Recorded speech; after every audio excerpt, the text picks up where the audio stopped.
You know the deal. I'ma only give you the real, and you can hate it or love it. I give a fuck how you feel. Ain't here to squawk, but if you say you walking that real walk, then you need to do it to the fullest. That's real. Yeah. Black. Guess who's back? It's your boy Bodie Loco and your boy Big Rat. We coming through with another real Inglewood moment. Today we have one of the most influential rappers coming out of Inglewood. And the reason why I say that is because you got other rappers such as Mac 10, 211, you got the Bass Squad, and you know the Bass Squad, they got my boy, what's your boy name? Rucci. Huh? They got Rucci. Boss man. You know, they got other people coming up out of here. He was my baby. Yeah. I almost said Yeah. Hey, you know, they got your boy Bosco, they got Donut, but this guy right here is way before all these guys right there. So that's why, even if we can go into debate and we can even do a versus, they do this shit in New York all goddamn day. We can do a fucking versus. This dude is really one of the most influential rappers coming up out of Inglewood. They done bit his style. They done bit his wordplay. They done bit even one of his words. I heard it in a rap song. We could clarify it today. My man say he started the woo. So we'll figure that out today. It's going to be said today. That's right. You can go ahead and introduce yourself, big fella. Let them know who you are. What's happening, y'all? What's going on? It's your boy Big Y, part of Inglewood, California, Relatives. Yeah. There he is. There he is. So, Big Y, where did it start off for you? What was one of the first songs you graced with your presence? Well, professionally, the first action I got to professionally put something out was on Banging on Wax. Banging on Wax. Okay. Yeah, and my introduction came through my brother, man, my loved one. I love his life. I love him to death. Man, to make sure y'all keep him in his prayers. He's sick right now. My boy R.I.M. Yes. You know, it was actually his idea. And he gave me a call and was like, you know, they putting together this project called Banging on Wax, you know, Blood and Crips and this, that, and the third. And he explained it all to me about, you know, how instead of niggas it's going to be like battling, but we'll be dissing each other on the record, not getting into it and this, that, and the third. And just the fact that, real talk, I overlooked everything. Like, I didn't care about the cripping, the blood, and the nothing. I saw opportunity for me to get popping on the mic. You know what I'm saying? This is my shot.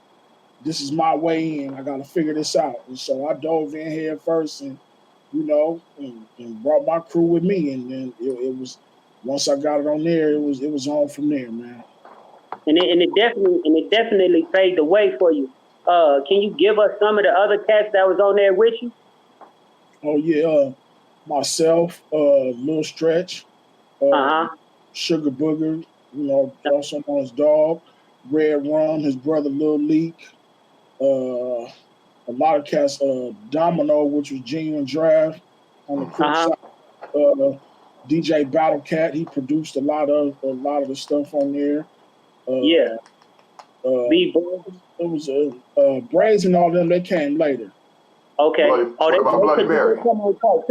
Yeah. This is the first one. Was just us, and I forget. It was a few more. And of course, Bloody Mary, rest in peace. Yeah. You know, Tweety Bird Low, rest in peace.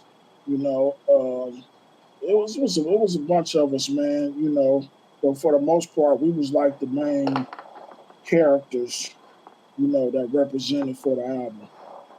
And I see on here that your alias on there was Red Rag.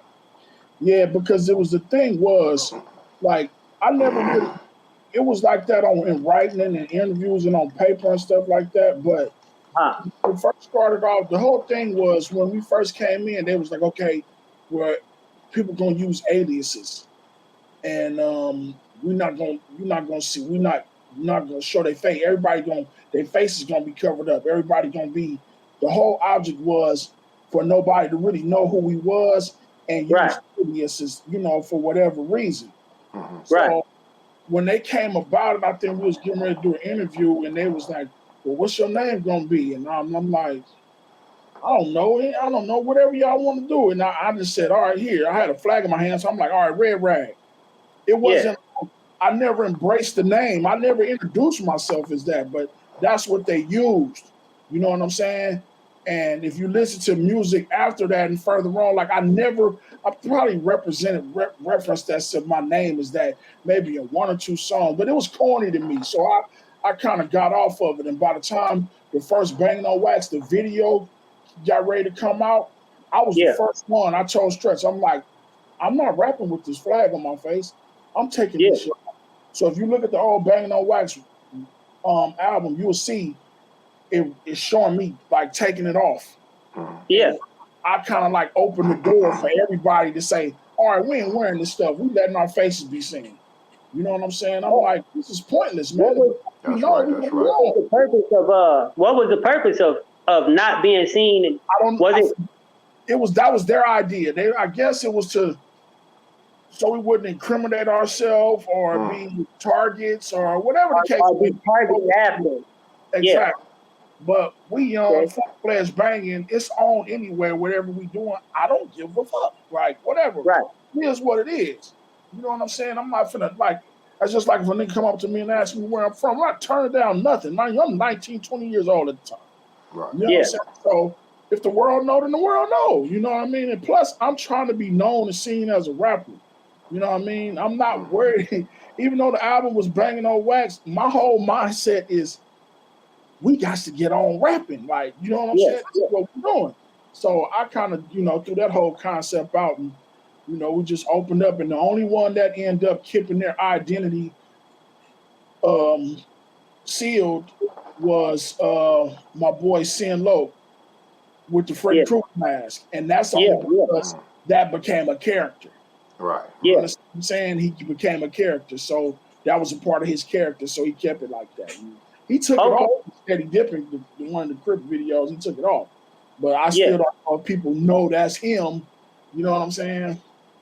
Yeah, and that was your introduction right there to the rap scene. Right. And then what did you drop after that? Right after that, we went to working on the Young Soldier album. So you was you on number 2? I was on a couple of songs, and I produced mostly on the second. Okay. The second was designed for us to bring in new acts. That's where we brought in Lil Hawk. And, you know what I mean? I think, Lil Laniac was on the first Banging on Wax too, and on the second. We brought in Lil Laniac, Lil Hawk.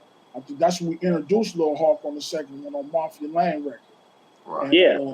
And Braze and all of them, you know what I mean? That's when we brought it, changed it up. And then I produced, me and Lil Stretch, we produced a couple of records on the album, Mafia Lane and a couple other records. So damn, on your second album, you was already producing?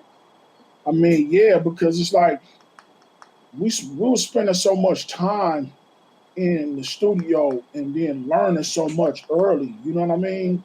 And you start to get the knowledge and understanding, like, the producers are making the most money outside of the dudes in the office. You know what I'm saying? So it's like, one day Stretch was like, man, we're going to take the drum machine home. Because we were staying together. I was staying with his family. So we took the drum machine home, and he started figuring it out. We was going through records, and you know what I mean? And, we just came with it. You know what I mean? We didn't fully get all the credit we, were supposed to get, but we actually did those records. Was y'all signed to Death Row at that time, or y'all hadn't got signed to Death Row yet? No, this is way before. This was because during that time we were doing Banging on Wax. That's when Death Row was just kicking off in their first stages. Okay. That was like right after Deep Cover. Right. Yeah. So then boom, Relatives dropped. No, actually, we went through a lot. Before, like, once we did Young Soldier, we did the Young Soldier album first, and then through the Young Soldier album, we had that record East Side, West Side. Yeah. West Side, that shit was making noise in LA, really on the whole West Coast. Right. Right. And that's what drew the attention to sign Suge. And so OFTB, they reached out to Stretch, and they got that Stretch, and they're like, man, Suge want to meet y'all. So, when we went and met Suge over at they was filming The Murder Was the Case, the movie. Right. The movie, The Murder Was the Case. So we met up with Suge and shit, and we're like, what's up, man? Y'all ready to come to the road? And we like, shit. We like, hold up. So he went in his trunk and got a bag out. Right. To us, like 30 bands, like, you know what I mean? Like, here, y'all hold this. We're gonna figure y'all contract out money. I'm like, all right. You know what I mean? 30 bands at that time was a lot, huh? Hell yeah. We buying double up 50 street. I remember those days. When y'all got signed though, who was it? You, Lil Stretch, and Sugar Booger? Yeah, it was all of us. And we were signed as because the way they did it was kind of chicken shit the way Sugar did it, but we ended up getting a production deal, and Sugar Booger and Pops and Yank, they was actually signed to was another group called the Little Homies that people don't know about. But we was all the young soldiers. But we was trying to create Sugar was like, okay, let's just create two situations. So, but we was all together as the young soldiers, and we got our paperwork and did our, he put the deal together the way we wanted, and shit, gave us a nice, he gave us our whole budget, the whole thing. So the actual group as young soldiers consisted of who? Me, Dog, Pops, and G. Yep.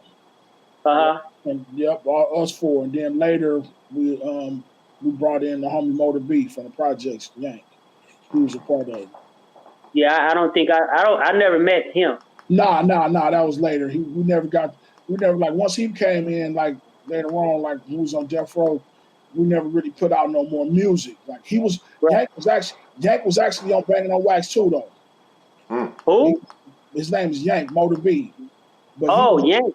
Yeah, he was on both. He was on on Banging on Wax too, on a couple of records also. So okay. But a lot of things didn't turn out the way it should, like we wanted it to, because our Young Soldier album didn't come out on Death Row, and then all the shit started happening, and everything started going downhill over there. Right. So y'all never got the push of that major level. No, we all. I mean, it was a blessing, man. Like I don't have no regrets for being signed to Death Row, because being around that type of money that he gave us, what I'm saying? At that time, that's the most money probably anybody in my family had ever seen. You know what I'm saying? And he gave it all to me and Lil Stretch. You know what I mean? Like a lot of people had other people in the company in control of their budget. You know what I'm saying? But he gave us the whole thing. I'm talking like $250,000. Like, and we controlled everything. Our videos. We didn't even record. We were only recorded a couple of songs at the Death Row studio. We went and blocked out our own studio in Glendale. Our own, like he let us do our own thing. You know what I mean? Like, dude really took. If you was a homie, he looked out. You know what I'm saying? I don't know what his agenda was. It wasn't enough to put us out no records, but whatever we wanted to do or however we needed to do it, he made sure we was financed to do whatever we wanted to do, however we wanted to do it. You know what I mean? When we decided to leave Death Row, he didn't hold us back.